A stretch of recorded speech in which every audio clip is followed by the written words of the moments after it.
After 25 years, nagkaroon na ng massive change ang buhay from Negros. Right now, i-interviewin natin siya. Hi, Teacher Marichel! Hi ka naman sa mga teachers na nanonood kasi alam ko na i-inspire sila sa'yo ngayon. Yeah, so hello, good evening, lalong-lalo na sa mga teachers na kagaya ko. Teacher Marichel, Yes, for ma'am. 25 years ng pagtuturo mo, ano yung naitulong din sa'yo nun? Unang-una, ang teaching talaga, pinapangarap ito ng marami. Correct. At ito talaga ang nagiging kabuhayan ko mula nung nagsimula ako na na-employed ako hanggang sa ngayon. Iniwala ako na ang pagtuturo sa noble profession in this world. Yes. Kasi yung trabaho, inuwi sa bahay. Even Saturday, Sunday nga daw, yung ibang teacher nasa school. Paperwork, inuuwi. Lesson plan, inuuwi. Tapos, maagang umaalis. Minsan late daw umuuwi. Pero iilan na naman sa mga teacher. So, ikaw, Teacher Marichel, ano yung transformation na nabigay sa'yo ng pagtuturo?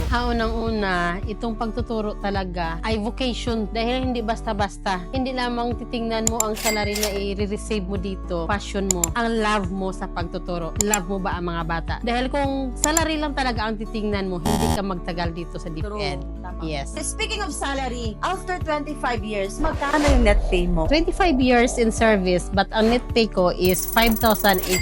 Grabe, bakit ganun? I'm so curious. Bakit yung mga teacher, patagal ang patagal? Palitang-palit. Kasi ang teacher naman, pag start mo sa service, kunti pa lamang ang gastusin mo. Patagal ka ng patagal, nag-asawa ka, nagkaanak ka, marami ka mga anak na gastusan. At kung yun lang talaga ang source mo, nababaon ka rin sa utang. Habang patagal ka, lumiliit ang net pay mo.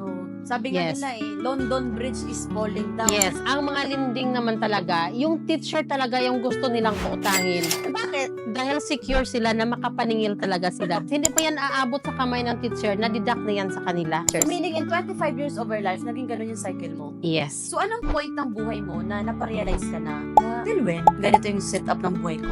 Being teacher at ganun na lang kaliit ang net pay ko, parang kinasanayan ko na talaga na ganun kaliit. Kaya lang habang papatagal, lumalaki ang mga anak ko, lumalaki rin ang gastusin ko. Kaya sanay talaga ako sa kung ano-ano mga racket ang ginagawa ko. Nagtitinda ako, mag-RTW, naranasan ko mag-grocery. Kasi kailangan yun ang sinasabi nila na kung maliit ang kumot mo, tutok ang mamaluktot. Pero ikaw, Kung ganun lang kalait ang income mo at hindi ka talaga maghanap ng kung ano pang mga racket mo, magkasya ba yan? Kahit anong baluktot mo dyan, nalabas talaga ang paa mo. so lahat talaga, basta pagkakitaan, you grab it. Yes. So bakit nag-join ka dito? Knowing na meron ka ng another source of income, may pinagkakakitaan ka, pero why you join here? Kasi si Mama Richel, na-meet lang natin online, nag-how lang din siya. Can you share? Ito naman kasi, actually hindi ko to sinasadya. Pero pinipray ko talaga, kasi iyon nga, sanay ako sa mga racket. So pinipray ko talaga, lagi sa Panginoon, bago ako matulog, pagkagising ko, pinipray ko talaga na, Lord, please bigyan mo ako ng ways how to generate another income. Grabe. Kasi ang sa akin, kung okay lang ang katawan ko, pag maganda ang kondisyon ko, makagagawa lang ako ng kahit anong paraan para may dagdag kita ba. So, nung simula, hindi ko to naisip na ito na yung pinipray ko. Pero nung nakita ko to sa Facebook, ang naano ko lang, teacher ka ba na gustong kumita ng extra? So, nung na-relate ko talaga sa sarili, ako to. Kaya nag-like lang ako. At hindi pa naman ako techie sa cellphone, nakita ko na may message sa akin sa messenger ko at in-entertain ko talaga. Tumaya lang ako. Nung start ko dito, syempre sinabi sa akin na may kapital. Wala talaga akong pera that time. Pero nag-commit ako. So meaning, ikaw yung magpapatunay na teacher ka, na 5,000 net pay mo, pag gusto, may paraan. So Yes. ngayon, magkano yung kinita mo, total income mo because of this business? Actual na sa DTC ko is 117,000.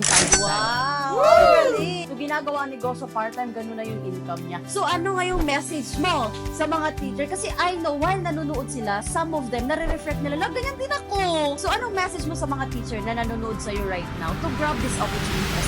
Sa mga teachers na kagaya ko, alam ko, raketira ka rin katulad ko. So kung gusto mo naman mag-business sa ngayon, dahil online na talaga ang tumatakbo ngayon, sa mga kamay mo na lumalapit ang negosyo, kaya pwede mo tong i-grab dahil pwede rin na ang negosyo mo, yun na ang lalapit sa cellphone, sa ibang mga katulad natin. Yes. So, thank you so much, Ma'am Marichel. And I know, teacher ka, na gusto mo na rin ng financial breakthrough sa buhay. So, try mo lang. Walang mawawala kung susubok ka. What if ang nangyari kay Ma'am Marichel, mangyari din sa'yo. So, by the way, I'm Ana Rose Argoano. To know more about our business, message this page now.